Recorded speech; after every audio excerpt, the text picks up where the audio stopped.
9th week captain ఎలా అయ్యాడు అసలు ఇమాన్యుయల్ అనేది ఈ వీడియోలో చూసేద్దాం. మన వీడియోకి లైక్ చేయండి, ఛానల్ సబ్స్క్రైబ్ చేసుకోండి. నేను ఆల్రెడీ ఒక వీడియోలో చెప్పాను, అయితే ఇక్కడ ఒక చేంజ్ ఉందన్నమాట. ఫస్ట్గా చూస్తే మాత్రం ఇక్కడ నేను ఇందాక చెప్పినట్టే, ఆ వీడియోలో చెప్పినట్టే అన్నీ కూడా సేమ్ ఉంటాయన్నమాట. కానీ ఇక్కడ లాస్ట్లో చూస్తే మాత్రం ఒక ట్విస్ట్ అయితే ఉంటుంది అనమాట. ఎవరైతే లోపలికి ఫాస్ట్గా ఎక్కుతారో వాళ్ళు కెప్టెన్సీ కంటెండర్ టాస్క్ నుంచి ఒకరిని అవుట్ చేయాలన్నమాట. ఇక దీంట్లో చూస్తే మాత్రం దివ్య ఎక్కిందంటూ నాకున్న అప్డేట్ అనమాట. దాంట్లోకి ఎక్కిన తర్వాత ట్రైన్లోకి ఒకరిని అవుట్ చేయాల్సి ఉంటుంది.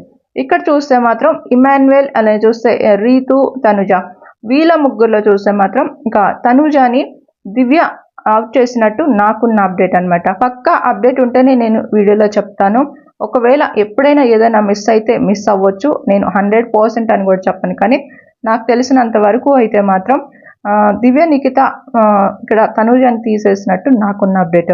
ఇమాన్యుయల్, రీతు వీళ్ళిద్దరికి కూడా ఒక టాస్క్ అయితే పెట్టారనమాట. అది కూడా పజల్ టాస్క్ అనమాట. ఈ పజల్ టాస్క్ లో చూస్తే మాత్రం ఇమాన్యుయల్ విన్ అయిపోతారు. అలా కెప్టెన్ అయితే 9th వీక్కి ఇక్కడ ఇమాన్యుయల్ అయినట్టయితే తెలుస్తుంది అనమాట. ఏది పడితే అది చెప్పడం కాదు, కానీ నాకు ఉన్న అప్డేట్సే నేను మీకు చెప్తున్నాను. ఒకవేళ ఏదైనా చిన్న మిస్టేక్స్ ఎక్కడైనా ఉంటే ఉండొచ్చు, కానీ ఎక్కువ శాతం చూస్తే మాత్రం నాకు తెలిసిన అప్డేట్స్ అయితే ఇవే. నెక్స్ట్ వీడియోలో ఇంకా కొన్ని అప్డేట్స్ అయితే ఇస్తాను. మన ఛానల్ ఫాలో అవుతుండండి.